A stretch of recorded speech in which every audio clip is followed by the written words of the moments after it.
All right, everybody, welcome out to the Logrum Guys Craft Beer Show. It is Tuesday, April the 14th, 2026. Jersey Johnny coming at you with me, as always, is none other than Mr. Beer Samurai. Say hello, Mr. Samurai. What the hell are you doing? I got this music box and I forgot what the hell it played. It plays the Star Wars theme. Well, You got a music box that plays the Star Wars theme. It has Star Wars on it, and you forgot what it played. Well, I didn't know which theme. It's the main theme that it plays. So. Yeah. Yeah, I didn't know if it was the Emperor's theme. I didn't know it was the Duel of Ages. Duel of Destiny, sorry. Destiny. Cantina. That's the Cantina. That's a whole different thing. Mm-hmm. That is name of the band. I know it, but I can't think of it. I'm not even going to bother. I know it, but... Figuring Dan and the Modal Nodes. Modal Nodes, right. Anyway. How are you on this fine evening? I see you're tasting victory. I'm tasting taste victory.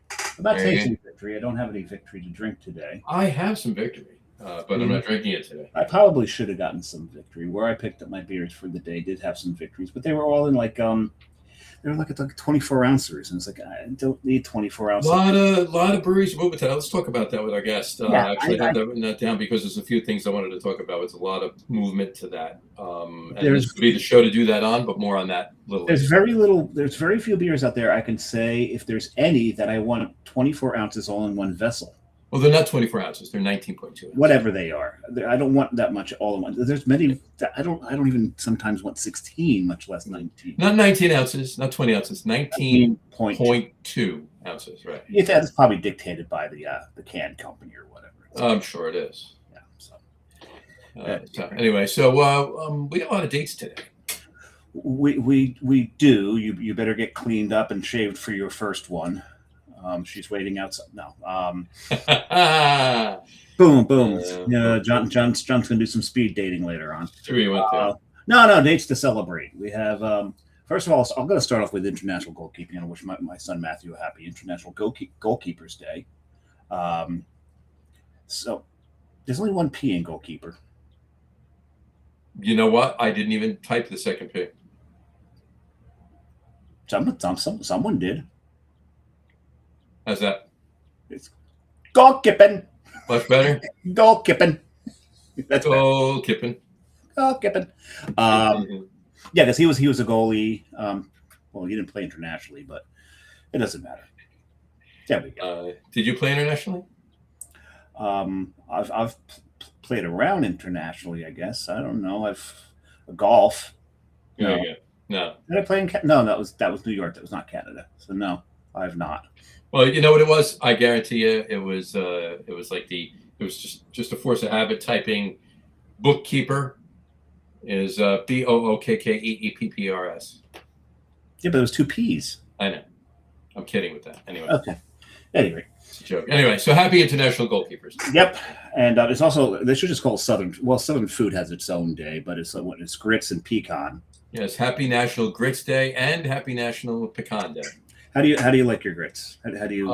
Regular, creamy, and al dente. Depends on the mood I'm in. Well, no, I mean, how do you finish them off?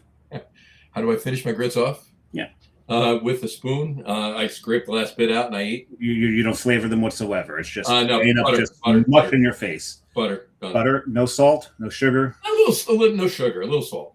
When I was younger, I used to do butter and sugar. Yeah, a little butter and salt. Just a little, more of the savory grit, not the sweet. I mean, now I like it with cheddar and bacon, crumbled bacon. Interesting. I do really, really, really like. That's thanks to Doug Edwards. Marina Grill right over here. They do grits with andouille sausage and shrimp. Oh yeah, shrimp and grits. Yeah, but with the andouille sausage in it, it's fantastic. Yeah, actually, that's usually in shrimp and grits. If you're down south, if it's New Orleans, it's. Well, yeah, I think if you're in New Orleans, I don't care what you get. There's andouille sausage in it. More, yeah, I've beignet. There's a piece of andouille shoved right in the middle of it. Exactly. Andouilles and everything. So yeah. Anyway, that's yums. Cool. And to round it off, did you mention National Pecan Day? That was the other Southern thing. National Pecan Day. Yeah, I put that up. That was just up. I just took it down. Yeah, and that's one of my, one of my favorites. And there's a couple of animals that are tied to the ocean.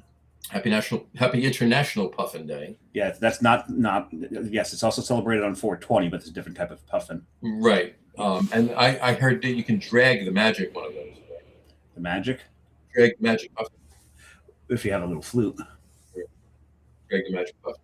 It's supposed to puff the magic drag. Oh no, that's Huff and Puff. Yeah, exactly. H&R. Yeah. Wrong puff. Wrong puff. And then Happy National Dolphin Day. Or as Matt calls them, fucking assholes. Fucking assholes. There you go. Right, I'm thirsty. I'm thirsty. We've got a guest. We have a guest, right? I think we have a guest. I'm pretty sure we have a guest. We were going to have a guest, and we didn't have a guest, and we decided let's try to have a guest. And then we were going to have a guest, and then the guest decided that we were going to have them, and then we decided they'd have us. And there were cigarettes smoked all around. And we all had each other. So yes, there we go. Please welcome to the show, Mr. Albert Gattullo. Al, how are you, sir, today? Gentlemen, how are we doing? There he is. I'm tasting victory too. No, you're not. You're tasting your rot, Kiv. Oh yeah, actually, hold on a minute. Hold on. Now you're tasting victory. Now you're tasting victory. Okay. There we go. All right. Anyway, I'm only wearing this because of the fact the Flyers made the playoffs last night. It's orange, it's victory, it's Pennsylvania. So they. Oh, I thought you had no more clean clothes left after AC. No. Plenty of clothes. You kidding me? Plenty of clothes. Exactly. And on that note, mind you, this is I'd be remiss if I didn't say you're celebrating the Flyers, making the playoffs and that. I'd be remiss if I didn't say it's the first time ever the Islanders, the Devils, and the Rangers in the same season did not make the playoffs. That is correct. So it's a battle of Pennsylvania. The Flyers are going to take on the Penguins in the first round. First time they're back, the Flyers in 6 years. Very happy. They've 17-4 and 5 or something like that down the stretch after the Olympic break. So very impressive. Good for them. Good for them. I was just having this conversation with somebody the other day. I've been to hockey games. That's an amazing, John. Did I use that properly? You did use it properly. Okay, thank you. First time for everything. There you go. Having this conversation with somebody the other day. I've been to a bunch of hockey games in the last however many years. My son is. I'm a Rangers fan. My son is a Devils fan. Okay. So the majority of the hockey games that I've gone to, actually, I can't say majority, all of the hockey games, except for one that I went to with my cousin in Brooklyn back a few years back, was in Newark. We went to see the Devils. And I've seen the Rangers play the Devils in Newark. The last time I went to the Garden to see a Rangers game, Eric Lindros was still on the team. That's a long time. That is a long time ago. Just a bit, right? Well, I mean, that's 24 years ago, 23 years ago, 24 years ago. Yeah. Right. No. I think he was still with Philadelphia. No, he was with Toronto. Then he was with the Rangers to finish his career. It was probably around 02, 01 or 02 when I went. So it was 24 years ago. Wow. That's a long time. Time. But I've seen probably a dozen hockey games since. Yeah. 2001 to 2004, he was a Ranger. All right. So quick story. So this was 2000, Flyers, Devils, playoffs. We all know what happened. Scott Stevens obliterates Lindros crossing the blue line. And I get a call. I'm in Cedar Rapids, Iowa at this point. Okay. I'm covering a UFC fight. I get a call on my phone from the now current play-by-play man of the New Jersey Devils, one Don LaGreca. We're old friends. And all he said was, I didn't answer the phone because I was in a strip club with UFC fighters. And they weren't stripping, were they? Sure. They were, but that's another story. But he leaves me a message. All he says is, Stevens blasted Lindros. He's dead, and hangs the phone up. That was it. So we've had a running joke about that for years. But I'm happy for Don in his first year with the Devils. He's done a great job. I know he got a lot of flack. People were going, "Oh, he's a Ranger guy." Guy's a lifelong Devil fan. Couldn't have asked for a better guy to have the job, and he's done a great job. Devils had a great start to the season, but they just couldn't get it done. They all couldn't. The Islanders. I mean, Islanders made wholesale changes at the very end of the year, and it did nothing. So, but they won it. I think what happened was overran his team. I know this isn't a sports show, but overran his team, and they wanted to keep Pete DeBoer because they knew DeBoer was going to be on the open market. And I think they were just easier to say, all right, let's let Watt go and keep this guy. So yeah. No. That's exactly right. And not then the sports shows tomorrow night. But what are you drinking now? But hold on, I was just going to say, at least the consistency is in the Rangers. At least they sucked from the beginning of the year. yes, this is true. This is Yeah, true. right. But the problem. All right, I won't get into it. Nobody gives a shit. I'm trying to segue out, and John had to say one more Yeah, fucking thing. One more fucking thing. So Simply Light. I don't know if you could see it. Well, yeah. No, I can't see a thing. I simply can't see it because of the light. Right. Well, no. Also, I saw the camouflage. yeah, that's a Simply Light from the Seed. Very nice. To honor all things Atlantic City. I mean, Lovely beer. you could not have put a better brewery in the heart of Atlantic City than the Seed. Fantastic. I mean, unquestionably, those guys do such an amazing job on everything that they make. They do. It's not just one style. There's all styles. You mean There's these guys? Yeah, those guys. Those guys. Those guys. There's something for everybody there, and I love the place, and I love that they've had a presence for as long as they have, and hopefully they will continue to have a presence in Atlantic City. It's always a great destination. Always. A couple comments really quick. Brian Boak, cheers. Great to see you Saturday. First beer, Boswell Brothers, Nitro Pub Ale, 4.5%. Cheers, Brian. Cheers, Brian. Cheers, Brian. Who I think was first online at both sessions. He was. Scott Nicaro, Let's Talk Craft Beer. Cheers, you guys. Always a great time listening to the show, drinking at Martin House Brewing. A lot of watermelon with Tajin and Chamois. That's very, very interesting considering Tahine. Tahine. Oh, Talea. Watermelon splash, because it was hot today. And it was hot today, so it's like, I want a watermelon beer. So I got a watermelon beer. You had a watermelon beer. There you go. Nice. Justin Vitti from Wanderback Brewing. Wait, I didn't think John was that tall. I was there when he said that. Yes, you were. And he also said first beer, K Morning Bell, but not sure what year. 500 milliliter white wax. That doesn't matter. It doesn't matter. Absolutely not. All right, so you are drinking indeed your watermelon splash. I am. And I gotta find something here. What do you got to find? Well, we made a deal with Justin, and I gotta find my end of the deal. Yes, you do. Good, you had it ready. I thought, yeah, you would think you would have it ready. Yeah, you knew we were doing the show today. Right. We've only done 275 of these. How many? 275. That's right, I'm pouring my beer anyway. Keep looking. I may Keep searching. You'll find it. No, it's not there. I think I may have gotten drunk when I wasn't home. Uh-oh. Uh-oh is right. Uh-oh. Not good. Uh-oh. Okay, I'm in trouble. Justin's going to kill me. Justin's going to kill me. All right. Well, while you keep looking, I'm going to put up my beer. I'm having a beer. I haven't had one of these in a very long time. And I thought I'd have one tonight. That is from North Coast Brewing out in Fort Bragg, California. Scrimshaw Pilsner. We get a lot of North Coast in Jersey. We do get a lot of North Coast in Jersey, yeah. Yeah. They're a good brewery. They do nice stuff. I know Paragon, I think, had their I think it was their stout on Nitro at one point. This is really good. This is a really good Pilsner. Anybody out there, if you have not had North Coast, now North Coast is, makers of Old Rasputin and Old Stock Ale. They're West Coast. This is their Pilsner, German style Pilsner. It is fantastic. It's really, really tasty. Nice. John, I hope you've got one left because mine's gone. What's that? What are you looking for? Well, Justin's drinking a Morning Bell. That is a coffee porter.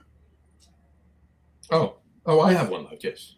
I do have one left. I was going to drink one on the show with him, but I think mine's gone.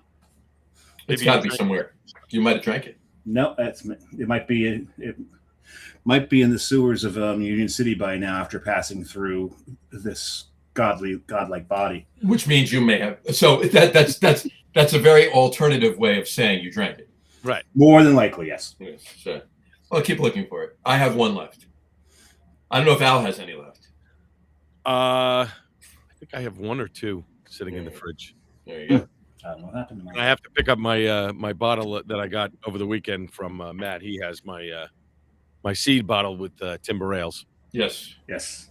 That beer was fantastic. The beer was viscous. I mean, Yeah. Mm-hmm.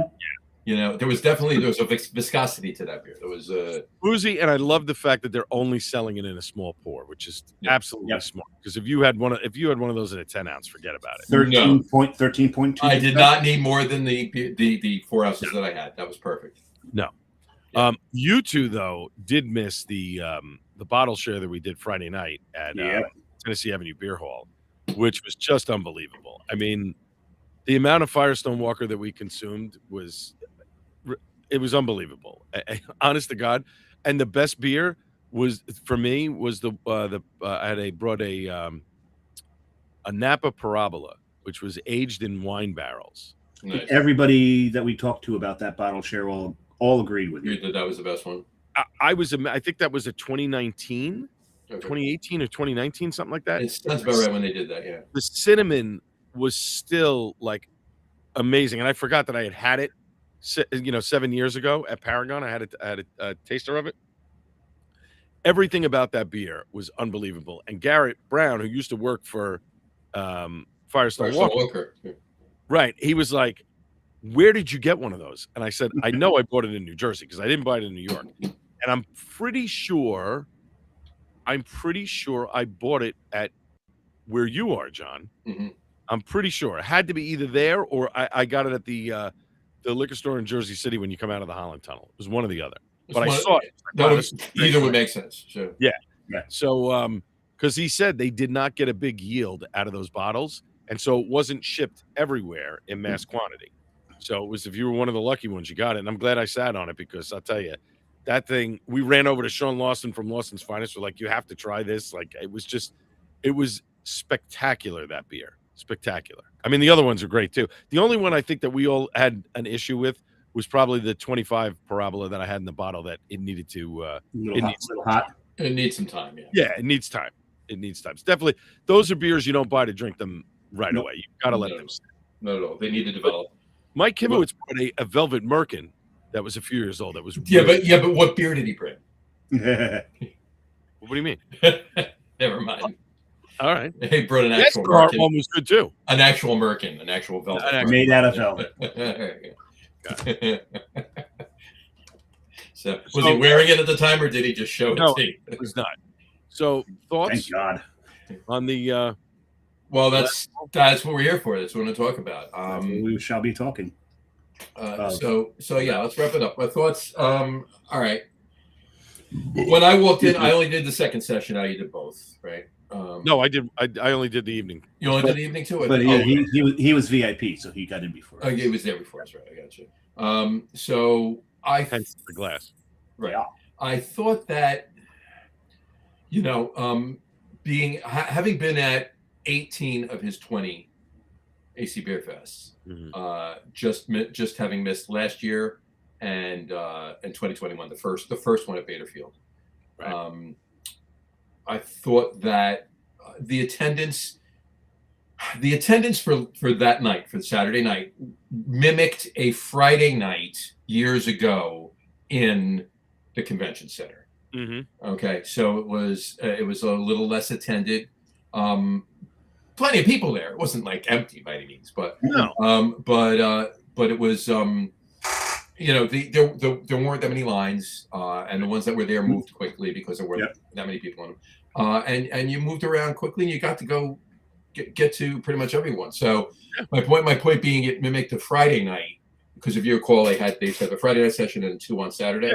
Yep. And both, when they did it, both on Saturday were insane, right? They were both basically drunk fests, and it was, if you're waiting in every line, you're not getting to half of the breweries, right? Right. So, but this was the ultimate, the afternoon session being the penultimate. This was the ultimate session, right? This was it. This was the last call, as John said, and it was attended. I meant to ask I meant to ask Brian. I meant to ask a couple people who attended the afternoon session how that one was attended. I didn't get a chance to. I meant to ask him before tonight to talk about it. But Brian had said it was, in his opinion, it was not well attended during the day. But I know that they sold more tickets for the daytime than they did for the night. So whether people just didn't show or whatever, but that's a big place. So I mean, if you have a couple of thousand people in there, it's tough to really gauge. Like, all right, is it crowded? Is it not crowded? Because it's a big room. It is. And let's not forget, in years past, he would have pinball machines set up, Stone, Dogfish, Founders. They would all have these big, elaborate setups that took up a lot of space. Nobody really had that, except maybe for Lawson's Finest had a couple of booth thing, and they had some chairs out and stuff. But really, nobody had like an enormous space where you could have a layout of different things. So I was at the night session last year, and I felt like it was the exact same amount of people, atmosphere kind of thing. Sparsely attended. Well, sparsely is a bad word. It just not as crowded, no lines, walk up and get whatever you want. It wasn't an issue. There was a decent amount of people there, but it was not, it wasn't tight. It wasn't packed in. And to be fair, and I think John said this on your show, I think after the Dropkick Murphys, I don't want to say fiasco, but the fact that it was, he sold a lot of tickets. Not a lot of breweries showed. A lot backed out late, and some just decided, you know what, I'm not going to go. The fact that there were lines for everything, including Guinness and Blue Point, there were lines like 20 deep. Porta potties were packed. The food trucks ran out of food. I think it soured people and said, you know what, I'm not going to spend my money anymore. So I on that point, I understand it. But reading some comments on Reddit, people were like, hey, I'm glad I went. It was the last time I had been going. I hadn't gone for a number of years. It was good to get there. Some people wanted to go and didn't go. I think what John was able to sustain for 20 years is a remarkable accomplishment. Oh, 100%. 100%. Having to, the early days when not a lot of people were going, then all of a sudden in that middle portion, of those 20 years, it's jam-packed, it's sold out. And then you have a pandemic. He's trying to move the date around during the pandemic. They finally have to cancel it. You have to shift to the next year. The city doesn't want him in the convention center. They want him out of Bader Field to repurpose it. He pulls out a festival, does 2 days, puts on an amazing job. The fact that he's been able to roll with the punches for as long as he has and has overcome so many different obstacles, it's an attestament to his perseverance that he will not be denied. Like, we're putting this event on, it's going to happen, and I'm going to make it work, and the buck stops with me. So that's awesome. Yeah. I'm sad that people didn't come out for these last couple of years to come out to these shows. I think that's a bigger reflection on craft beer in general and people not wanting to go to events to drink the same beer that, a lot of breweries just bring their same stuff. A bunch of breweries this year brought stuff that, was unique and different and, didn't have. And that's been my point and I mentioned to you, and we talked about this on Saturday, and I've talked about it for a while now. And I think we mentioned it on the show with John a couple weeks ago. Back in the day, when I say back in the day, 20 plus years ago, beginning of his beer fest and any other beer fest with that, even 10 years ago, right? But breweries were bringing for Beerfest, breweries, the brewery wanted to be involved. The brewery and whether the general sales managers or the brewers, and a lot of times the owners did go, but they wanted to make a showing. They wanted to bring, they wanted to bring not better beers, but they wanted to bring rarer beers, more allocated stuff. Stuff you're not going to get in the tap room. Right. Some of them actually even brewed a beer for the fest. Well, John did that. Right. John did that one year. He wanted everybody to brew a unique beer for the fest, and most of them did. And that was a smart thing. That was we did Mermango. Right. So here is my biggest disappointment of the festival of the last 2 or 3 years, especially this year. It's the last one. This was a Jersey event for years, right? A lot of Jersey breweries weren't there. Now, granted, some have never been to the festival. It's not their thing. I get that. But when you tick off how many breweries that weren't there that used to be there, or maybe you think, all right, so last year I'm going to come. I mean, you could rattle them off. Carton, Kane, they never go to these things, but maybe they should have been there. Twin Elephant, sporadically they would go. This time around, they didn't. Zigmeister, Jersey Girl, Wet Ticket, Cypress, Jersey Cyclones out of business now, but you know, you could just keep rattling name after name. Hoboken Brewing, 902 wasn't there, or at least if they were, I didn't see them. They weren't there. They weren't there. Yeah. So there is brewery after brewery. It was nice that Yale Terrace showed up. Nobody drank their beer. Thank God. Yeah. I mean, they were so wedged into a spot, and I forget who it was. I think Brian looked at me and goes, "You want to try it?" I went, "No. Absolutely. No, I'm good."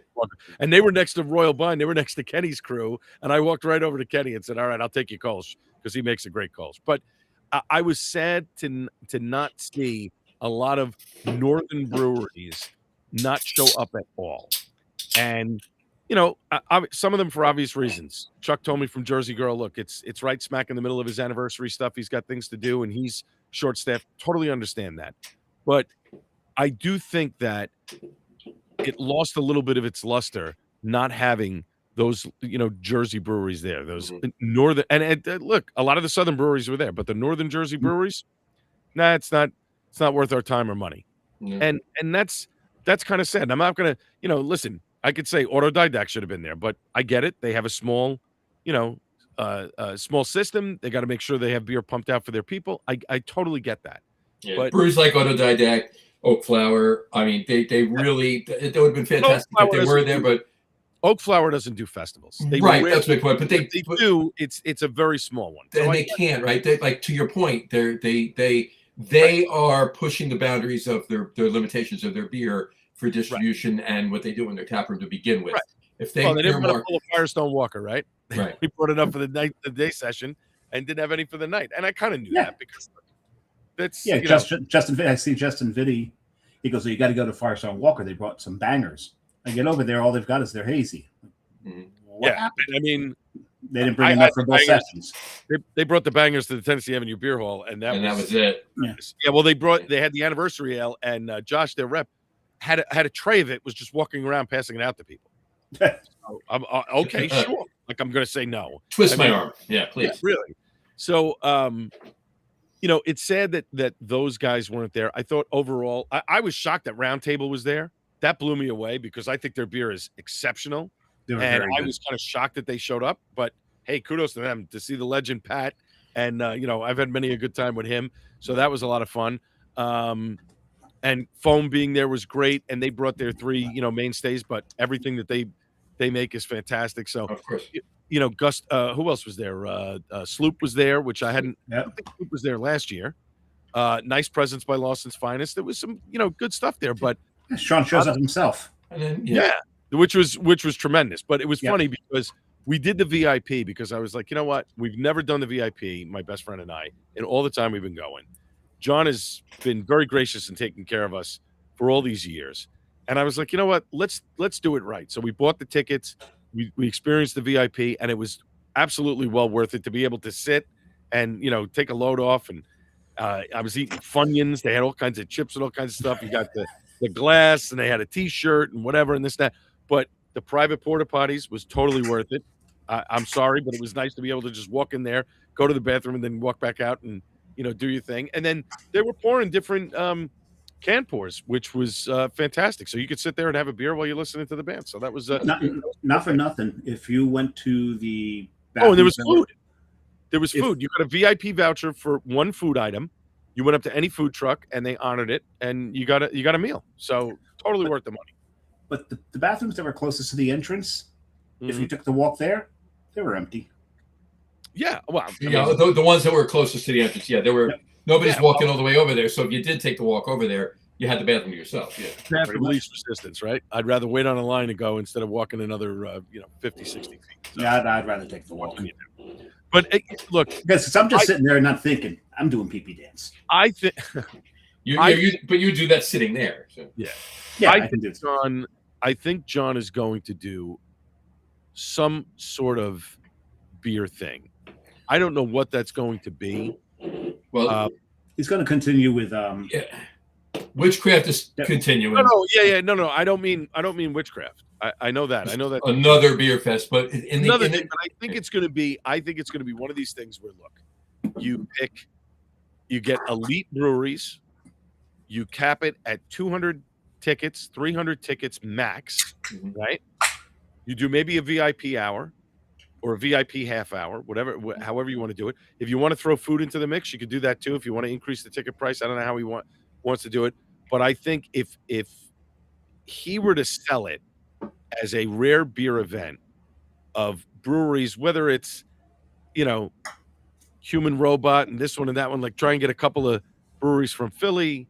Maybe you lure a Carton or a Cane. Maybe you lure a Troon or an Autodidact to come down. Something really tight and small, and kind of, or even just get a few breweries from the tri-state area. You could get Roundtable. You could get, somebody else from New York, maybe Brooklyn Brewery, whatever.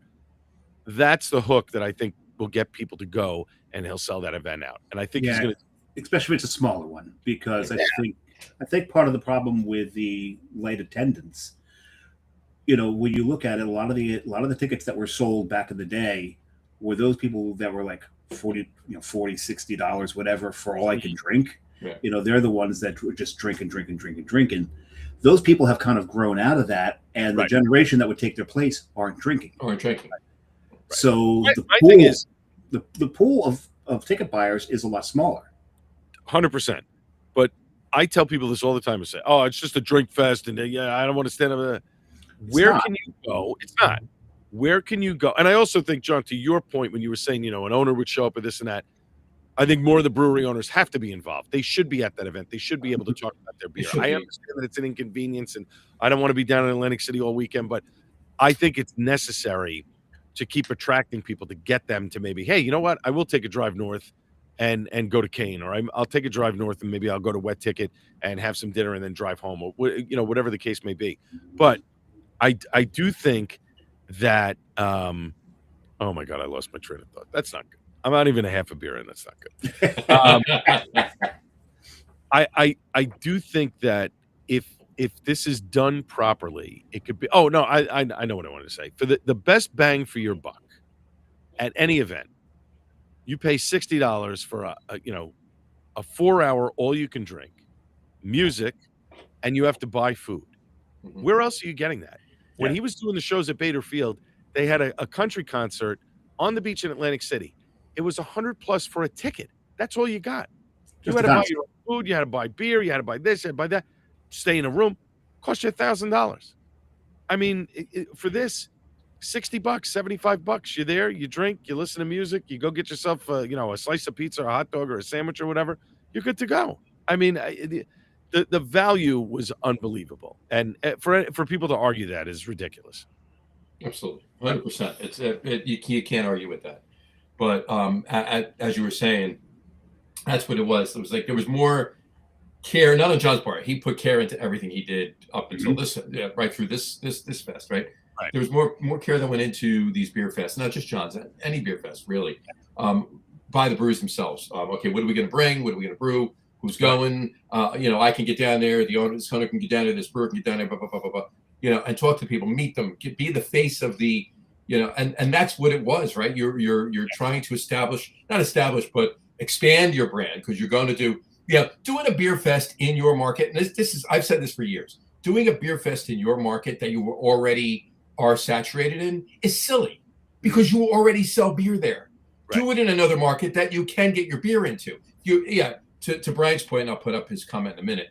To Brian's point, if you don't sell beer in South Jersey, that's fine. But there are people from North Jersey that might not be drinking your beer, or another area of the state that you do distro in that isn't drinking your beer. It's worth it. It's market. It's all about market. It's marketing, right? Here's the other thing: the OGs, River Horse Duclaw. How come they weren't there? I know they have an anniversary party at the end of the month. You're telling me you got nobody that could go and set up a stand there? How far is it from your place to be in Atlantic City? Can't be that far. I mean, I know Flying Fish was there, but I'm just saying, it to me, it's sort of inexcusable. Right? I asked Robin a few weeks ago when I was out there, and she's like, "Yeah, we're not going for," and she did blame it on the craziness for the anniversary, which is 2 weeks. It's 2 weeks not this from- coming right. week because they're doing another trivia night this Saturday. Right. Gee, I wonder where I'll be. And then the following week's the anniversary. So Yeah, but I'm just saying it's sad that you can't, it's the last one. You know when it is. He sets the date months ahead of time. I understand you have your anniversary party planned out or whatever, but you don't have the people to just go down there and bring a couple of cases and pour some stuff. I mean, that's to me that's kind of silly. and they've always been doing it too. They've always been. Right. Here's the other thing. There's a reason why beer festivals are not as popular anymore, but there are some that no matter when they are, they sell out. You've got Snallygaster in DC, Firestone Walker Beer Invitational. Brewhouse just did an event about a month ago. I don't know if it was for their anniversary or whatever. The thing was sold out for 2 days in a row. I think if Lagerfest. if you have the right mix of beers and the setting and that type of stuff, that will attract people to go. Killsborough does their pizza party every year. Sells out. This is year number 6. Sells out every year. Definitely going to get there. I have not gone yet. Definitely going to get Gotta go. I'm telling you, they had the most breweries last year. They had 30 breweries. When he started it, I think it was only 10. But you're eating pizza and drinking beer the entire day long. Guys, DJ's playing music. It's a beautiful day. You can't beat it. I mean, it's a little pricey ticket. 100% of the proceeds goes to Snug Harbor where they have it, which is awesome. And it's a fantastic day. It's a lot of fun. The other thing, and I'll kind of wrap this up. The great thing about Saturday night was seeing so many of the OG people that had been at the events that hadn't been, like a Pat, Pat from Victory, Pat Reed, right? The guys from Firestone Walker. Right. Chris O'Leary from Brew York came. He had never been to the Atlantic City Beer Fest. He writes this great beer blog called Beer York. He showed up. It was great hanging with him and having a couple of beers. It was just really cool to see people that hadn't been in a while and said, you know what, I got to go because it's the last one. So that was cool. Absolutely. I've got my second beer. What is it? It's from Catskill Brewery.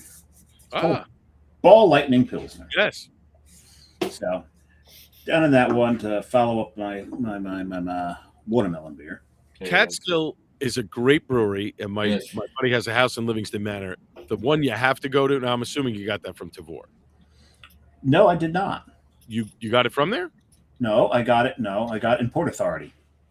Oh, that's right, because they do distro in Manhattan. That's right. Yep. I forgot about that.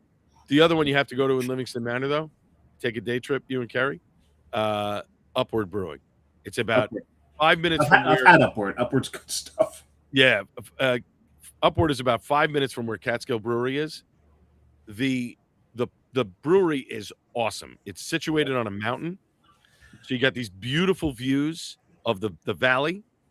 They call it Go Drink on Beer Mountain or Hike Beer Mountain because you can hike the mountain. And they use the water off the mountain to make the beer. They have a restaurant. They have food in there. It's an awesome spot. Nice. Very nice. Very nice. I opened my second beer too, which you mentioned Twin Elephant before. It's a little the crow in the picture, the Grisette. Oh, yes. There you go. Their anniversary party is going to be a blast. Yep. There it is right there. So cheers. Cheers. All right, we got a couple comments I want to get to really quick. Justin had laughed at your couldn't find the beer before. And then Brian said it was light for the first session, he said. And he says he always brought crazy beers for festivals and went nuts for AC Beerfest. Yes, he did. Brian, you definitely did. That's for sure. And now he's just nuts. Right. And he says northern breweries that do not distribute down there have no interest. That's what I was saying. To the point. Now, it is a fair point. But to that point, based on what I was saying before, it's not just like this event isn't just attended by people that live in South Jersey. There are people from all over the state, and if they distribute, you don't know who it's not just the breweries either. It's buyers and stores and bars. I can't tell you how much beer I sold just pouring at AC Beerfest. All of a sudden, I established relationships with stores that I would have otherwise been harder to establish just for the fact alone that I was pouring the beer and liked it. It's funny. I made a comment on Reddit about this because somebody had posted a comment saying, "What were you? I went to the last AC Beerfest. Here are my thoughts." And I commented and I said, one of the great things about going to this event is a lot of times I get to drink some breweries from South Jersey that I don't normally get up north, that they don't either distribute up north. I don't get a chance to, have them, or I don't head all the way down there. I've been in Cape May a couple of times, but it's a 3-hour drive for me to go to Cape May, right? So one of these guys commented like, well, that's a ridiculous comment. You could do the whole state in 2 or 3 hours. I go, what? Yeah, I'm drinking in every spot.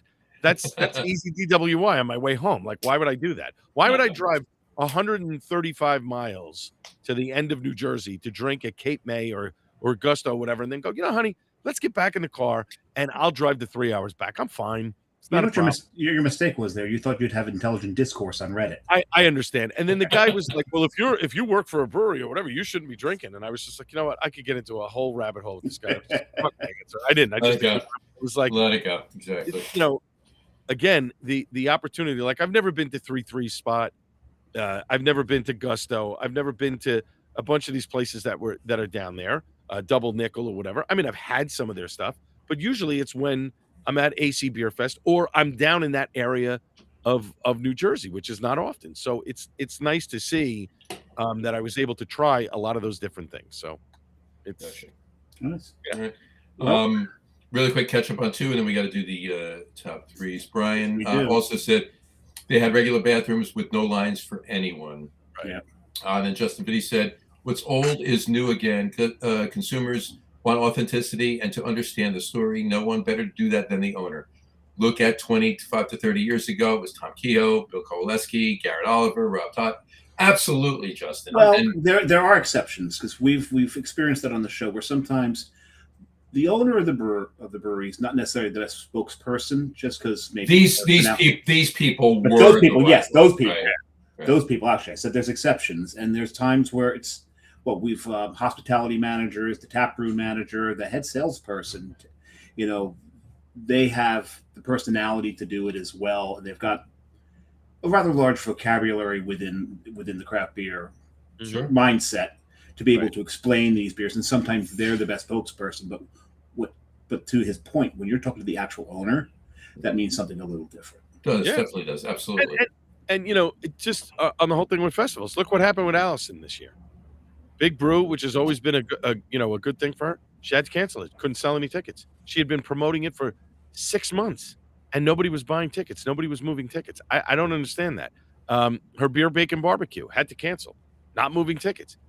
To me, I mean, I get the Beer Bacon Barbecue. It's old Jersey, so if you're not into Jersey beers and you want other stuff, maybe I understand why you wouldn't. But you got a band playing, you got barbecue that you can eat, and you're drinking beer on a nice afternoon in May. And frankly, that's personally, I find that painful because that's where Al and I met. That's right. That's right. You are correct, sir. We were judging. That's right. Not each other, but the food. No. Well, maybe a little bit. No. You've always been judging each other. I mean, come on. A little bit. Just come on. And because Al looked at me like, why are you sleeping under the table? Chuck Aaron said, happy episode 275. Thanks, Chuck. Thanks, Chuck. Very good. Very good podcast the other day. What were you on? What was that show you were on? Some blabberer. It might be the Gattullo something. Right? Some beer blabberer. Some beer blabberer. Some beer blabberer. There you go. Chuck and I had a great time last week. I spent about an hour with Chuck, and he's just I love his place. I love his stuff. It's interesting. He did say during the show,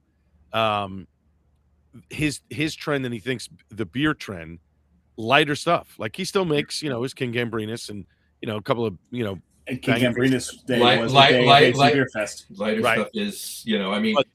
There's still the haze heads that want those 9% double New Englands, but other than them, and the occasional people that are buying a bottle of barley wine, light beer. It's lighter beers. 100%.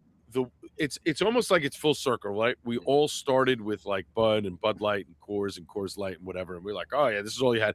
And then you discover craft beer, and you're like, why did I ever drink the other stuff? But then you come back to the other stuff, and you say, wow, now I know why I got into, drinking beer because of this. And now that breweries have embraced it, I think the pandemic had something to do with that Definitely did. because brewers had more time to put stuff in tanks and Yep. let them sit and whatever. And that was a good thing. I think has revitalized this whole section of beer. And now people are craving it. They want it. And I always tell people, like, I have friends that they never drink craft beer or whatever. And I'm like, give this a try. And you give them a lager, you give them a pill, and they go, oh yeah, that's like drinking a, yeah, exactly. This is, more in line as a Corona. This is more in line as a light beer. Like, I would give this Simply Light to any one of my friends if they drink that, and then tell me Bud Light or Coors Light tastes better. No way. Fantastic. It's fantastic. Yeah. It's such a good beer. Look at me. I'm drinking a.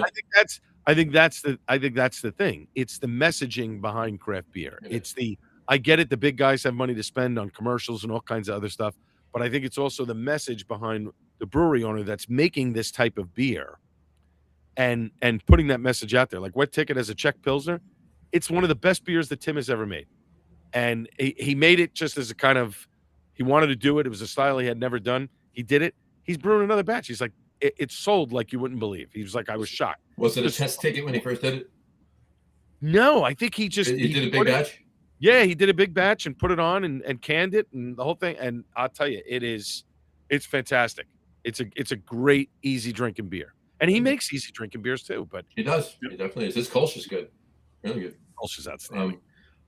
Really quick, and then we'll do these. I'm sorry, Chuck. To that point, Chuck said lagers are coming back hard as well. 100%. And then, I had this small one, and it's fantastic. Absolutely. Doug Smith said show 275. Congrats, guys. Thanks, Doug. Thanks, Doug. Brian Boak said, I am the outcast. Almost my entire Tavor order was north of 9%. Outcast, outlier. You are an outcast, but also I think you're not an outcast. Outlier, yeah. You're not an outcast. And then really quick, second beer from Brian was his Belgian Saison, and second beer from Justin Vitti. Human Robot, Trapianto, dry hopped pills. That is fantastic. Have you yet gotten down to No, I haven't. We got to go. Let's plan a day. We're going. No, keep saying that. We have to do it. We got to do it. I need a day in Philly. And you definitely do. And Brian is brewing a 4% malt. That's right. So there you go. And you got to get the pose. Gotta do that. All right. Did you open your third beer, or want to do the top threes first? Well, I did open my third beer. Let's do the top threes. Because we know Al's got a time limit where I'm already over, so he's already over. So. And he's already orange, so he's already prepared to turn into that pumpkin. Right. There he is. All right. So based on what this show is about, obviously wrapping up AC Beerfest, and in not just this year, but for good, right? Our top three list tonight is top three favorite beers we had at this year's AC Beerfest. So I'll kick us off, please. All right. So I'm going to do my honorable mention first. Sure. Gusto, who their stand was all the way in the back in the corner. Yes, and somebody had said to me, you got to get to them because they had an enormous line. Now, they had a watermelon beer that I think it was watermelon and prickly pear, which was good. I liked a little bit of hit of the pear, but their Interstellar Shores Porter was excellent. Really enjoyed that. And I don't think I've had anything from Gusto. So it was a pleasant experience. I enjoyed that a lot. And then I'm going to sort of Lucky agrees with Look, he's weighing in. He had beers too. So I'm gonna back in. So Round Table Brewing was probably my favorite. The barrel aged Alto Lindo, that Brett beer had that funk. It's just really good. Pat poured a little off of. They brought a bottle. Fantastic. That was great. What was the name of it? Barrel aged Alto Lindo. Gotcha. Good beer. And then Departed Souls, we had at the VIP the starting line beer he did for the starting line, Eternal Brew, the Mexican lager. Crisp, light, lime, delicious. I must have had 5 or 6 pours over that. The guy kept just pouring the can. I was like, yeah, all right. Might as well just give me the can and let me drink it. And then finally, 3 Threes, their dark Czech lager, Into the Abyss.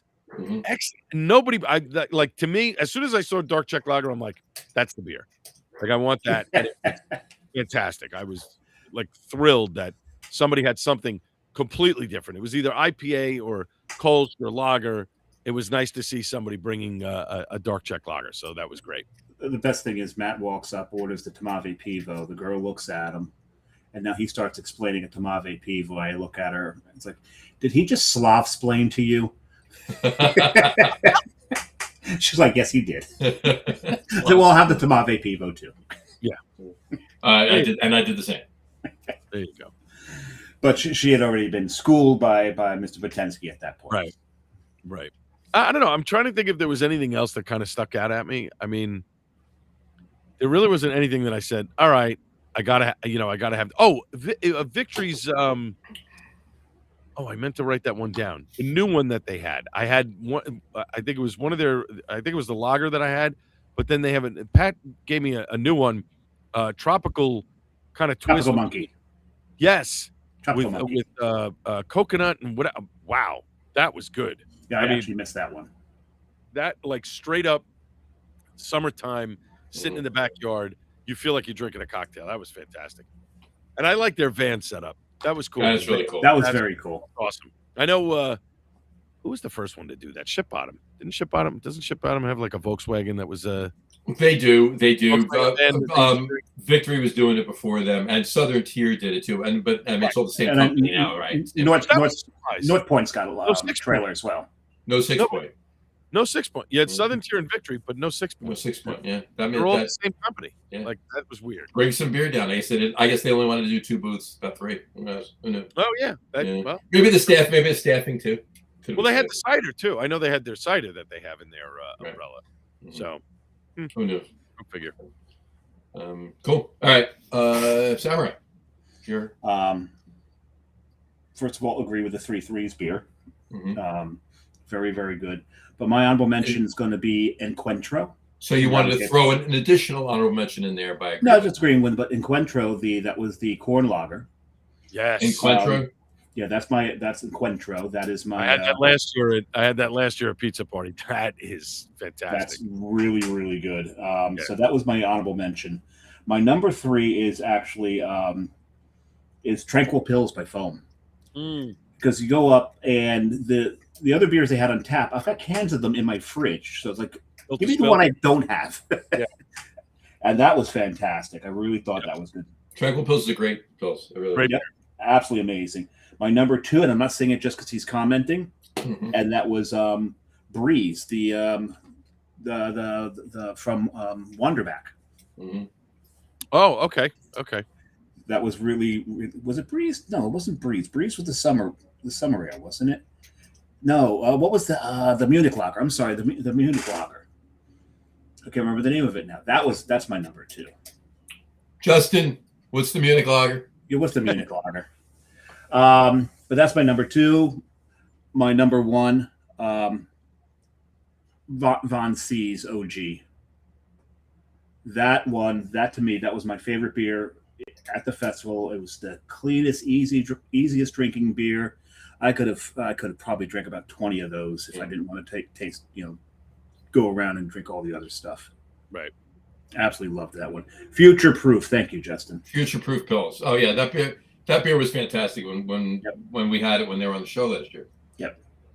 So that was my number 2 at the festival, but the that OG pills from Von C was just that absolutely loved that one. Nice. Just typing. Okay. For me, easy peasy because they've all been mentioned. My number 3, and it happens, right? I knew that was going to happen anyway. My number 3 is Into the Abyss from 3 Threes. Number 2, Future Proof from Wanderback, and my number 1 is the Von C OG pills. Those were my top 3. Now, that doesn't take away from anything else that I drank. Everything I had, I don't think I had one beer that I had to dump on Saturday. Everything that I had. Now, that doesn't mean I had everything from every brewery, mind you, right? Right. But everything that I tasted were really, really, they were really good beers. They were pouring anywhere I went. Anything that I had from anybody, the beers were certainly tasty and drinkable. It was really good. Definitely didn't have a bad beer there. Mm-hmm. And again, I think because of the fact that there weren't a lot of I didn't see Samuel Adams or Dogfish. Nope. At all. I don't think they were there. Nope. I'm trying to think who else was there that I didn't see. I think there was maybe one section that I didn't go over to, and it was probably the ones by the bathroom. But I don't even know if there was breweries over there, but past No, left no. of Round going back. Yeah, Yeah, as you're coming in the entrance to the left, no, there weren't breweries in up Yeah. that corner. Oh, was it? No. right. All right. So then I hit everybody pretty much. Oh, you know what? I didn't drink anything from Bolero, and I didn't drink anything from Icarus. I didn't even know what Icarus had. I did have something from Icarus, and I did not drink anything from Bolero either. I didn't have anything from Bolero. I was sitting there talking to everybody. I just didn't have a beer poured. And it wasn't because I didn't want one. We were BSing, and then I walked away. I walked right up to Bob. I gave him a big hug, and I said, "I'm going to stash my bag behind you, in your tent, and then I'm going to come pick it up." He goes, "Yeah, go ahead." He says, "I'm leaving in 5 minutes, but go ahead." Yeah, he left before we got to him. Yeah. But he's got Mark working with him now, so he's like, "Yeah, just leave it there. I got you." So all right, good. So Icarus, I had they brought a black IPA that was really good. Oh, okay. And nobody, I mean, I don't even who was pouring for them because I know Jason was on vacation. Kevin was away. Kevin was in San Francisco. Kevin was in Sacramento. I didn't see Frank. And not that he wasn't there, but I just didn't see him. So I don't think he was there either. Yeah. So it's, again, like I said, it's one of these things now where breweries are doing 15 other things. They just don't have. I'm sorry. Ooh, that's not good. Breweries. It wasn't the beer you had. It was dinner, right? There you go. What did you taste? Yeah, turkey chili. So, I think that a lot of breweries just don't care about this particular event anymore. I'm not saying that they don't care about other events that they go to, because they certainly go and represent their brewery. But I think this was the one that was kind of like, all right, I think it's run its course. I really don't feel like spending all this money for my employees for the weekend. Like some breweries back in the day would, it's a team building thing. We're all going down, going to pay for your rooms. We're going to have a whole team building thing around AC Beerfest, because I remember talking to a bunch of people that used to work for breweries or still work for breweries, that for them it was fun. They pour for an hour or two. Somebody else would take over. They'd go walk around and try different beers, then come back and, pour again. You don't get that anymore. Yeah. So I really do hope that Jon does something different and new for next year, because if he does, I'm in. I don't care if it's 300 tickets or whatever it is. I would certainly be in for it, because I think you can still do that type of stuff in Atlantic City and be successful with it. It's just a question of how much money do you want to spend? How much do you want to make? That's it. That's what it boils down to. And and I do think that, I mean, if I had anything, to say that people would listen to, I do think that it's a benefit for not only the beer fest, but for the brewery itself. Yeah. To put a little bit more care into what you're bringing and who's pouring and what representation you have there. And even if the owner can get down for half a session, and one of the brewers or the brewmaster can get down, head brewer, whatever, can get down for another half of a session, and then the sales manager can get down for half of the other session, and split it up but just have that representation there, represent the brewery hard. And it's not just, what can I get you? Here you go. What can I get you? Here you go. It's not that. I'm going to leave you with this. I think that if the Brewers Guild were more involved from a New Jersey standpoint, not the other breweries that he's going to, that somebody would potentially want to get to come to this event.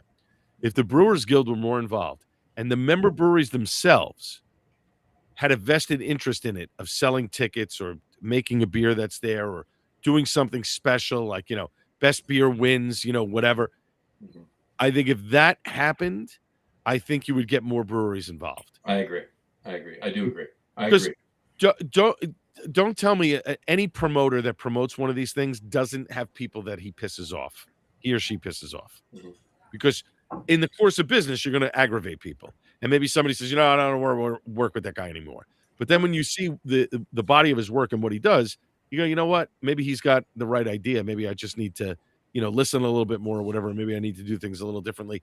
His Witchcraft event sells out every year. People want to camp in the woods. It's pouring rain. They don't care. It's October. It's freezing. They want to drink. It doesn't matter. It's a fun event. It's a fun event. But really, I think that there is a need for it. But I think it requires all of the breweries to get together, and I'm hoping that's what I'm going to be talking with Bree Devlin next week for next weekend show, and I think that's something that the Brewers Guild has to do. They have to work together. It's not about who's getting a piece, the bigger piece of the pie. It's about working together for a common good to keep things moving along. The guys in New York are able to get along and work together, and it benefits them. If New Jersey did the same thing, I think that would be, I think it would be beneficial for everybody. Bottom line. So, Great. Absolutely. gentlemen, Right. I have to depart. So, Albert, thank you so much for coming on the show. yeah, We will figure that finally after all these years. Figure out that trip down to Human Robot. And Justin just said he said I'll meet you there. So good. There you go. I like that. That'd be very cool. We'll figure that out. But thank you so much for coming on the show. Really appreciate it. Thanks, guys. And go do what you got to do, and we'll talk to you soon. You got it. Take care. Stop by. I'll talk Just to you. don't go anywhere. We ain't done. No, you don't go. We're not done. We're not done. See ya. See ya. Yeah. I've still got a beer. So do I. And he's out. Justin Vitti, really quick. I want to put this up because I don't know whether he's leaving it up to you and I, Dave, or he's just putting it out there. Third beer, either a 2014 Avery Bourbon Barrel Aged Series Batch Number 1 Pumpkin KYN Pumpkin Porter brewed with pumpkin spices at 70. Spelled it right. He did. I want him to drink spices that. at 17.22. I got a story about that really quick. I have 2 remaining, or Human Robot, Jeffy Dorado. Half A. I was kidding. Jeffy Dorado. No. Jeffy Dorado, Mexican style lager. Jeff Dorade. Jeff Dorade. Jeff Dorado. Jeff Doritos. Jeff Doritos. Jeff Doritos. We got to make a beer and call it Jeff Doritos. There you go. Anyway. All right. Listen. Actually, I want him to drink the pumpkin, and then I don't want him to drink the pumpkin. I'm gonna tell you what. No, he's got 2 remaining. No. But I want him to drink that, and then try to type that whole sentence. Here you go. No. He needs to have the Human Robot because we're approaching Cinco de Mayo, right? And he can have the Mexican style lager, and there's a reason this is it. Okay. We've talked about it on the show before, Dave. You were part of this bottle share. It's the very first bottle share we had at the pandemic that we had, virtual bottle share. Yeah. The Zoom bottle share we all had. If you remember, we started at 7:00 at night and went to like 3:00 in the morning. I've heard this story. I know exactly. Yeah. So anyway, Justin, and anybody that hasn't heard this story before, Justin, I had asked Jess. This is like 2:30 in the morning. I'm like, all right, one more beer and we're done. And there's no way any of us needed one more beer. No, we didn't need one more beer 4 hours before. It was 2:30 in the morning, right? At least. So she goes to the fridge and she just grabs any old bottle. We open it up, split it between us, and her and I are drinking it to wrap up the evening. And halfway through, I realized, because how the hell did I know what the hell I was drinking at that point? I realized I'm drinking my only bottle of 2014 Avery Bourbon Barrel Aged Series Batch Number 1 Pumpkin Porter, brewed with pumpkin spices at 17.22%. Yeah, John couldn't read. Actually, John didn't understand that he wasn't even facing the camera anymore. He had his back to it. I did. Yeah, it was crazy. Yeah. But so, and that was the only bottle I had. So, my point, sir, is drink the Human Robot now, and then at some point we will have a bottle share where you will bring one of them to one of those 2 bottles to the bottle share. He'll still have one. No, I don't want him to use his last bottle for me to have a sip. That's my point. So you bring the one, and then I'll have a little of it so I can actually taste what it actually tasted like instead of drunk at 2:30 in the morning. And then you still have the other bottle. There you go. Right. Or I could run up to a what's the Chico's in New York. The Chico's in New York. There's one that has that had a bunch of them on the shelf. Oh my God, really? Yeah, I told you that. You did. Was it the Chico's? I think it was the Chico's. I think you're right. Yeah. All right, what's your third? It was the Chico's near hey guys, the food distributor Ace something. Ace the Italian food distributor. Ace. Oh yeah. I'll think of it. It's the one up by them. Justin said, "Challenge accepted." He said, "There we go." And he has a rumpkin too. Oh, yes, Justin, Avery is one of certainly not my favorite, but one of my only favorite. I shouldn't say certainly my only favorite, but one of my top favorite breweries, and we can't get them in Jersey anymore, and I'm so disappointed. Thank you, San Miguel. But exactly. But in any event, that's that. Okay, Dave, what is your third? We never said. So no, I didn't. No, we didn't. I may not. I think you should. You think I should? I think you should. Okay. I'm drinking a KCBC. KCBC. Venomous Villains. Venomous Villain. Gator right there. This is a West Coast IPA. I am drinking it out of my Gattullo glass, which is really hard to see on a paler beer. It is but Gattullo. I understand he's not reptilian. He would be, let's see, considering he's mostly cuttlefish. Yeah, cuttlefish. I can see that. Cuttlefishish. Cuttlefish-ish. Yes. So you've got another barrique, huh? I got another barrique. It's a very nice one. Italian for barrel. Sure. Bum, bum, As bum. they say. Yeah, so this barrique, my third beer tonight, is something I've been waiting to have. And that is Eichenbach. It is a 7% oak lagered Bach. Eichenmozart. Mozart. There you go. From Barrique Brewing and Blending in Nashville, Tennessee. Right over John's head. Eichenbach Mozart. Eichenmozart. If you said Eichenbach, Eichenbach. Mozart. Eichen Beethoven. I'm sure you can. No, see, now I threw you a beach ball. You missed it. You're supposed to say what? Why? Eichen Beethoven. Why? No, not why. Oh, What? what? Who's there? Eichen Beethoven. What? Right. Why was saying what? Beethoven was deaf. What? Exactly. All right, there you go. Oh, I thought you were talking about the big dog. Oh, all right. We've definitely lost the crowd. Okay. The Anyway. dog was not dead. Deaf. Probably dead by now. Al has left the show. He says, I'll save them for an in-person show. Thank you, Justin. You Awesome. And Human Robot Mexican Lager it is. Thank you, Justin. There we and we'll have some beers next week, you and I, Justin, down in Philly. Dave will not be attending. I will be online. Mm-hmm. I've got to come up with some sort of excuse to be working from home that day. Brian's third beers is Ramstein double platinum blonde. I almost had a Ramstein. I wanted a Bach. I wanted something a little bigger for my third beer. So I went with this because I just got it. I wanted to have it. I've been really craving it. I haven't even taken a taste of it yet. All right. Well, taste the fucking thing. I will, but what does Gene say? Hold on. Drink your fucking beer. But I almost had this, and I kept it here just to show. I almost had this one.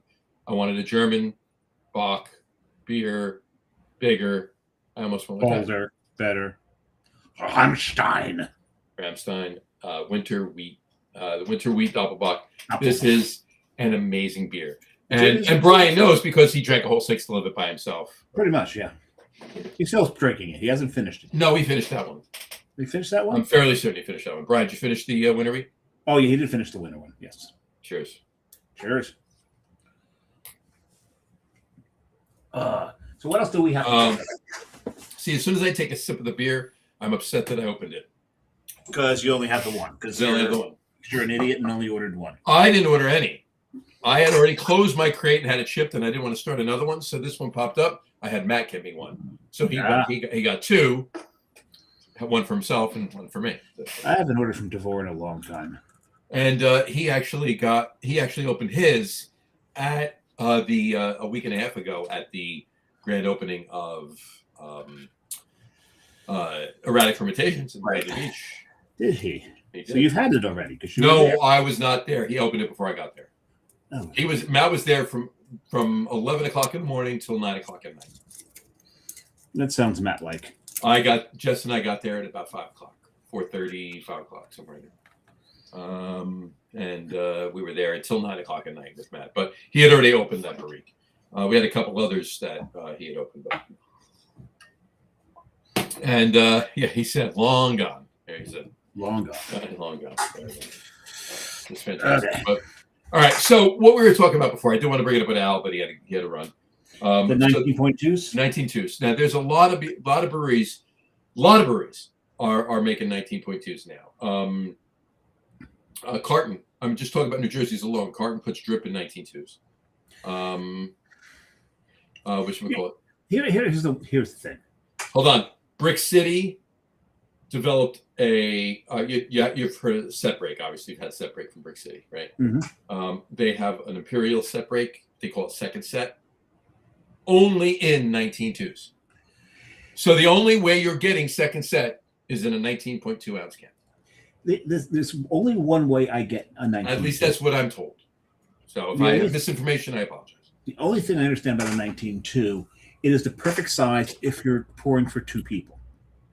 Okay, fair enough. Because here's the thing: when any beer as it warms up, other than stouts and porters, which people don't put in 19.2s. No, that'd be stupid. They don't get better as it warms.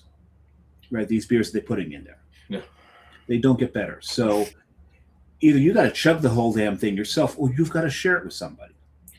Like, what's my favorite beer, John? What do I drink more of than anything? Boat beer. Mm-hmm. Boat beer. So in 16s, boat beer comes in 16s. During the summer, it comes in 12s. Mm-hmm. When it's in 16s, in one sitting, I could probably drink maybe about 4 or 5 of them. 12s, I could drink 9 or 10 of them, and not experience the palate fatigue from the 4 or 5 16s. Yeah. There's something about these beers, especially hoppy beers in the smaller, that make them easier to drink because they stay at the temperature you need them at for a longer time, for not a longer time, for a bigger percentage of your drinking experience. Sure. So putting these beers in a 19.2, and you see so many IPAs in a 19.2, that it makes no sense to me unless you are splitting it with somebody. Well, see now to Justin's point and to what you're saying, Justin just said there is so capital S capital O much psychology and economics behind the success of 19.2s, and he's not wrong. I'll give you this: New Belgium. All right, I've heard of them. You're going to give me New Belgium? Thank you. New Belgium. I'll give you this. I am now the owner of New Belgium. Actually, wait a second. You can't give me New Belgium. I just gave you New Belgium. No, I'll give you this. New Belgium just released one of their every fucking Ranger's in a 19.2. Well, they have another one.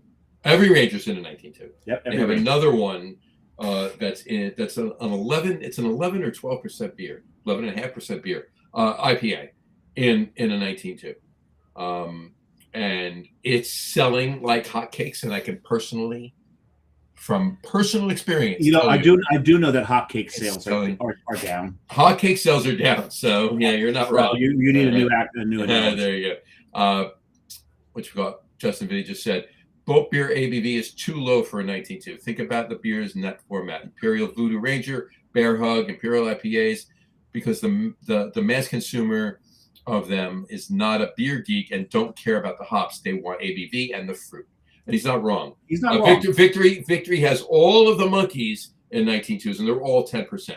Yeah. The berry monkey, the golden monkey is the original one, right? Golden monkey, but sour monkey, berry monkey, all of the monkeys are in 19.2s. So you're saying we're marketing to alcohol? So he's not. Well, pretty much, right? I mean, at least the people that want to grab a beer, and a lot of these. It's being marketed to the people that go to the craft beer fest and go, "What's your highest ABV?" To a point, yes. All right, it's the same people. Yeah, and he just said 9% plus check, fruit check, 9% plus check, fruit check, $3 MSRP check, 3 big beers for $10, and he's not wrong. And that's what they're doing. And people are going, and they're buying them and they're going home and they're drinking them themselves. We hope they're going home and maybe they are splitting them, Dave. Maybe they are splitting. Hopefully maybe they're not. Hopefully they're going home and drinking them. Maybe they're not drinking them in the paper bag in the parking lot. I can promise you some of them do. And I can promise you they do. All right. But for the most part, maybe they're splitting them. Maybe they're bringing them to a BYOB where they don't want to bring a 6-pack or a 4-pack. They just want 1 beer or 2 beers, and they split them between them, or they drink them themselves. And if you're eating food, I've already said that I understand. That's fine. But I will tell you another place that 19.2s have been popping up a lot, and that's at some of these concert venues, PNC. Because you don't have to walk back and forth. You have to walk back and forth. Boom! Now you got your 19.2. And look, most of the beers at sporting events, and I'm not even talking about concert venues by that means or whatever, the beer that they're pouring in one of those glasses and they're charging you $20 for, there's more than 19.2 ounces in that damn glass, and it's shit, right? It's Coors Light. It's not. It's right. Yeah. And I apologize to anybody that likes Coors Light. You do you. That's fine. I don't like it. That's fine. But that's the difference, right? At least these beers have a little bit to hold on to as the beer warms, as opposed to the water that some people are getting 24 ounces for $20 at a concert, right? Justin also said, New Jersey market is still one of the worst markets for the 19.2 format because we have no C-store channel, but they still sell. Also venues. And that's my point, Justin, absolutely. And they do still sell. They are fantastic movers. It's hard to keep a lot of them. Industrial Arts Wrench in 19.2s flies. Fiddlehead IPA flies. Founders All Day IPA in 19.2s flies. There's so many craft 19.2s now. It's almost ridiculous to think of how many there. No store has enough space to house all of the 19.2s that are available for craft right now. I understand them. I don't like them. They're not for me. And so be it. But it is definitely a market. It is definitely a market. However, I do like the green nature of them. Is you're using less aluminum for the same quantity of beer. So better for the environment, I guess, right? Yeah. I mean, I guess to a point, yes. I mean, there's a little bit more aluminum, but to the same quantity of beer, you don't have the cap, you don't have the top and the topper or whatever. So yeah, I mean, there is that. Yeah, you're not wrong there. So at any rate, so I would be remiss if I didn't say, I know we mentioned it twice so far, but cheers to, I don't think we talked about it last week. Cheers to the boys from Erratic Fermentations for opening. We did cheer them last week. We did? All right, fair enough. They'll be on. Danny Mike will be on the show on May 5th. May 5th. So 3 weeks from tonight. 3 weeks from tonight, yes. Hold on. Gotta count 1, 2. Okay. 3 weeks from tonight, yes. Gotcha. Because 1 week from tonight is we'll be doing a live show at some point next week, and it's going to be myself, Justin, and maybe a couple other people live in Philly, and Dave remote. I'll be here.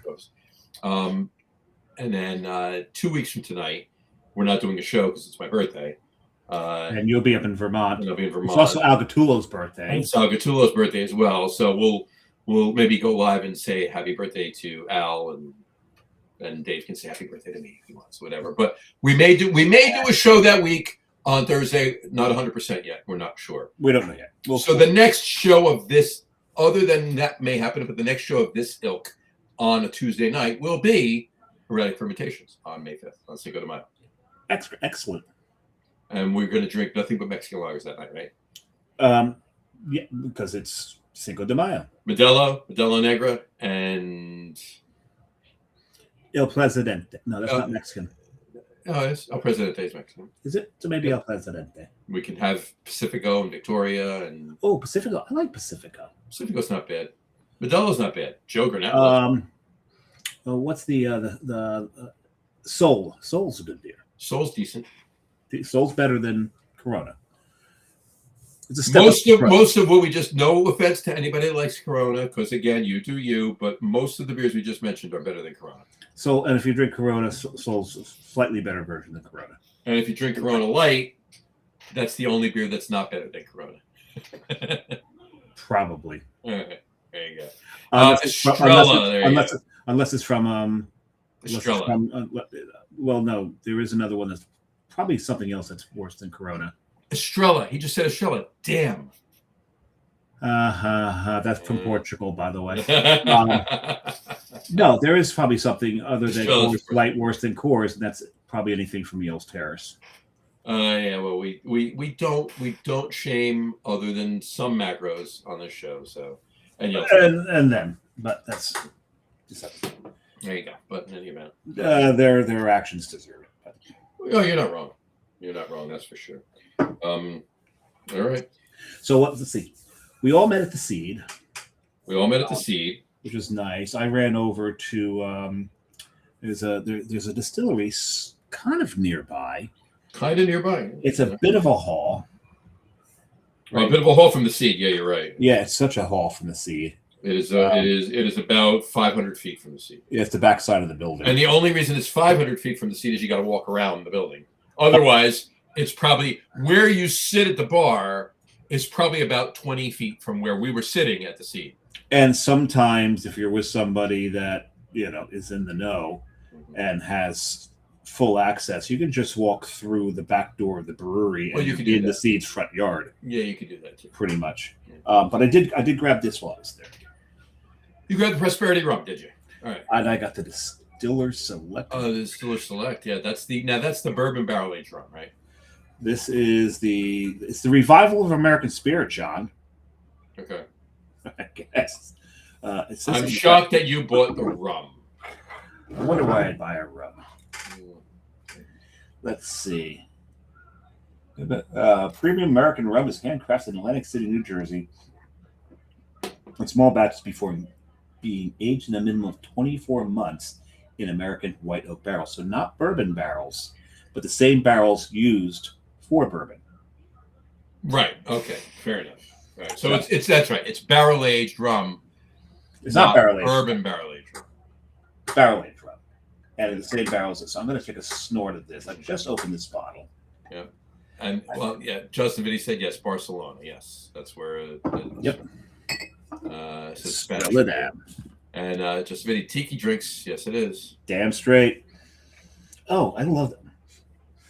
It's funny because you get a lot of spirits in New Jersey, and when a lot of our craft distilleries started opening, it's really hard for them to put out a bourbon because bourbon takes years, right? So you're not going to do it right off the bat. You're going to make your whiskey. You're going to, and whiskey when it starts is clear. You got to barrel age to get the color. Mm-hmm. Same thing with rum, and a lot of the artisan spirits when they first start coming out, they weren't matching the quality of the spirits within the bigger distilleries. Not even just the bigger distilleries, but the distilleries that were in the regions where the stuff's actually distilled, right? Right. Like bourbon, like rum. But our distilleries are catching up, and they're catching up fast. And this has just got a wonderful smell to it. What I like about this one, it's very close to Mount Gay Eclipse. And you know that Mount Gay Eclipse is one of my workhorses for my Mount Gay Eclipse is one of your workhorses, for certain it is. This is so close to it. Nice, very nice. Justin just said, nothing like a nice aged rum over a large block of ice with a quarter of a lime and a fine cigar on a summer evening. Justin, I like the way you think, sir. I like the way you think, sir. Hold on. Oh, he's got the rum. You got the cigars? I got the cigar. Justin, bring the ice. Just bring the ice, Justin. That's all you need. You gotta bring the ice.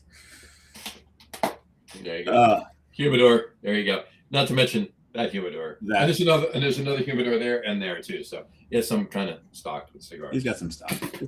I'll bring the one cigar that I have left. There you go. From B Chocolat. Oh, that one. There you go. That's what I have left. I can't smoke cigars anymore, but I've got to talk to Benoit about restocking this, making more of the cigars. He's out of stock. He's got to get more, yeah. And we got to get up there. We talked about this last week. You and I got to take a ride up there. We have to. Yep. Do. So, all right. Bring some stuff with us. All right. So little housekeeping. So we had like we talked about the next live room shows. Some news coming down in the next couple of weeks with Let's Talk Craft Beer. Stephen and Carol will be on the show at some point in the near future. It's going to be summer. It'll be summer because he's working nights right now. Poor guy, but he's working on the website, and he might be launching it this weekend. If he launches it this weekend, we'll share the link. We'll share the link right away. He's got that up there, and there's a podcast network page on there, and of course this podcast and Al's show. Hey, who has 4 thumbs and is on that page? Come on, do it. These guys, right? You got to point at yourself. These guys. What, you don't know this? No, I don't. I'm sorry. Of course I do. I'm busting your chops. Yeah, do it again. Who has 4 thumbs and is on that page? These guys. Yeah. He's got 4 thumbs. Who's got 4 thumbs and 4 middle fingers? 4 middle fingers. There you go. Actually, it's got 4 thumbs and 2 middle fingers. And gets 2 middle fingers. Me. And gets 2 middle fingers when you're doing that. There you go. So, sending John beer pictures. Exactly.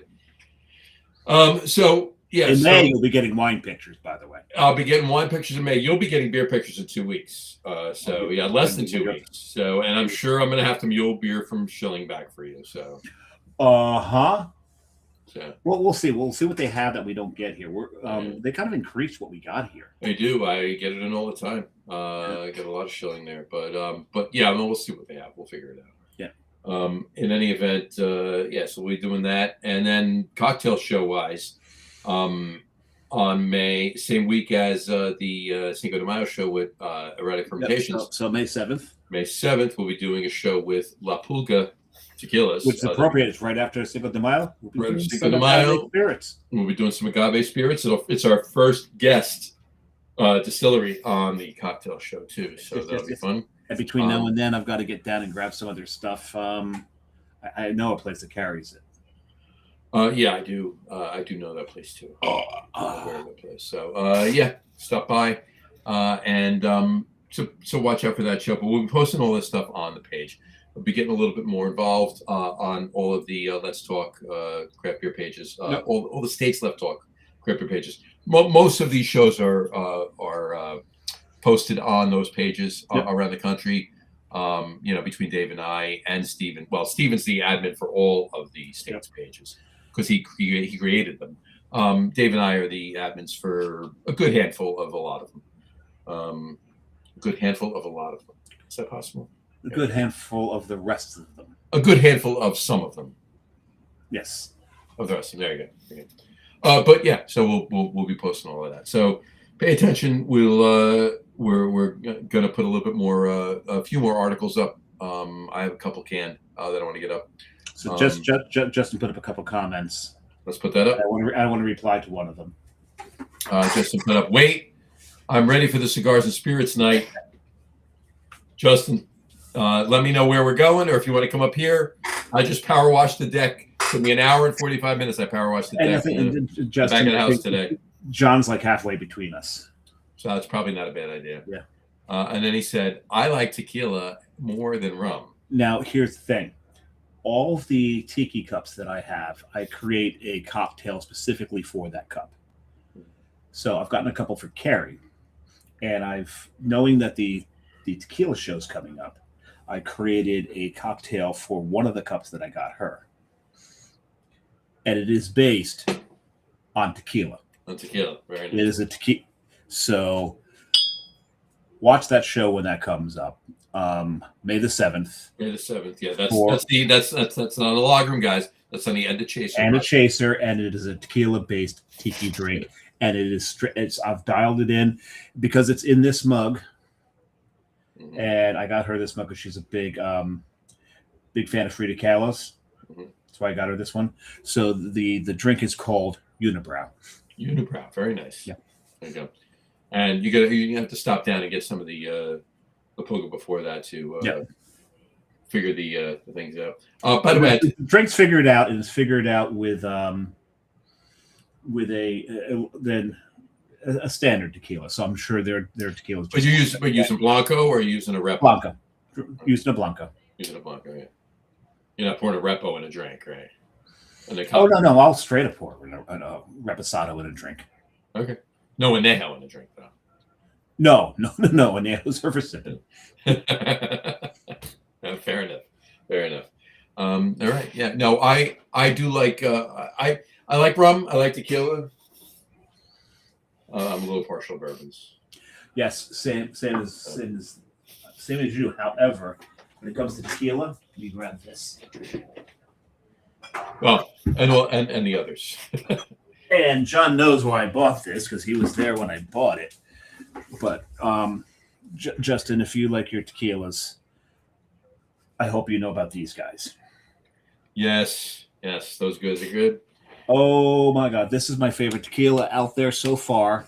Artenome, the story behind them. But this is not the Anna Chaser show, so I won't get into it. But Justin, if you don't know Artenome yet, Artenome, you gotta check that out. And he said, as you should. I'm assuming he's talking about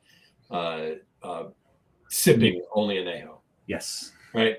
And then Mike Dolan. Hey, Mike, how's it going? Hey, Mike, how we doing? He said, have you guys tried Lalo Blanco yet? I have not. I have not either. Huh. Mike, fill me in on that. In fact, to put on the list. If you're, by the way, Mike, quick aside, if I don't know if you're around this week, stop by tomorrow or Thursday if you are. If you're not, though, give me a buzz. I do have to talk to I still got to reach out to Mike. And Mike Dave has to reach out to you too. About Italia. Baladine. Yeah. Baladine. There you go. All right. Well, this was a great show. It was fun. I enjoyed every minute of it. Now I want tequila. Now you want tequila. Which I have. Now I want some bourbon, but you know what? It's such a nice night. I think I'm going to go eat dinner. And Justin just said, no tiki drink spilled specifically to the glassware. Yeah, absolutely. No tiki. No, the as you should. Oh, as you should. Gotcha. No tiki drink spilled specifically to the glassware is what he meant. As you should. There you go. Honestly, because I have I think 6 of my tiki cups now do have specific drinks for them. I only have three tiki glasses, so I've made probably 12 different tiki cocktails in those 3 glasses. So obviously, I'm not using proper glassware. If that's what you're talking about. No, probably. Well, because you are making not standards, classics. I'm making classics, but with my twist. With your twist. But that's the whole thing. One of the first tiki mugs that I bought, his nickname is Peanut. The cups also have their own names, but the tiki drink in it is called the Tiki Sacrifice, because the first time I made it, it was great, and I immediately broke the cup, and I had to buy a new one, exactly like it. So it's called Tiki Sacrifice. I got a darker version of it. Now, was that a painkiller you were making? No. What was it you were making? No, it's just no. I know it was a Tiki Sacrifice. That's what you named it. But what was the style of it? What I did is, because a pina colada is not a tiki drink. A pina colada is a boat drink. It is a frozen drink. Tiki drinks are not frozen. What I wanted to do is I wanted to take pina colada doesn't need to be frozen. Doesn't, but I wanted to take the pina colada, bring it back to the tiki world, get some orgeat in it. And what I did to get the coconut flavors, I took coconut water and turned the coconut water into a simple syrup. Not a bad idea. And so that's the Tiki Sacrifice. Now that particular cup, I got another version of it that's much darker. I call him Roasted Peanut. And what I'm going to do is I'm going to make a simple syrup out of toasted coconut and make the same exact drink, but with toasted coconut. And because the one's called Tiki Sacrifice, this one will be called Burnt Offerings. Love it. Yep.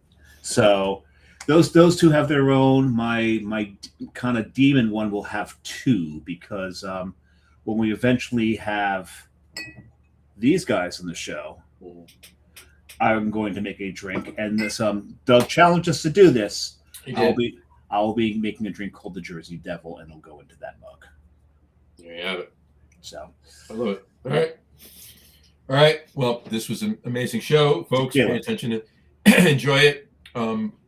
Check out everything going on in the next couple of weeks. It's going to be a little different over the next couple of weeks, with a couple of live videos next week and a different day, possibly the following week. But we'll be back to normal. We apologize. Next year, you may not hear whole next week. What's that? They may not hear not whole log. You may not hear log next week. You're not going to hear log next week. No, we're just going to go. Log. No. They might hear log next week. No. We can do log. You can still do log on a still do log. Yeah. Okay. Yeah, we can do log. But we'll do that. And really quick before we sign when off. When are you going to get log to redo our End of Chaser theme? We're working on that at the moment. We're working on that. Have you told them it should be something loungy? Yeah, he's got to work something loungy for it. Nice. Justin said we will have to connect offline about cocktails and tiki and my history before beer. Oh yeah, we're waiting on that, Justin. Justin, you know what? Next week, Monday and or Tuesday, both days if need be, whatever. While we're in Philly, we'll discuss all of that. You and I. Be there. I'm the team. Well, I'll fill you in. Or you can just take off work and come and meet us. I can't. I have no time left. Well, then Justin and I will talk about it, and I'll fill you in. There you go. Justin, don't tell him a damn thing. Wait till all three of us together. Gotta love it. All right. Anyway, but next week, no, the log will be on. It'll be a regular-ish podcast, but it'll be live from Philly, and it's not live from Philly. It's live from guys. Philly.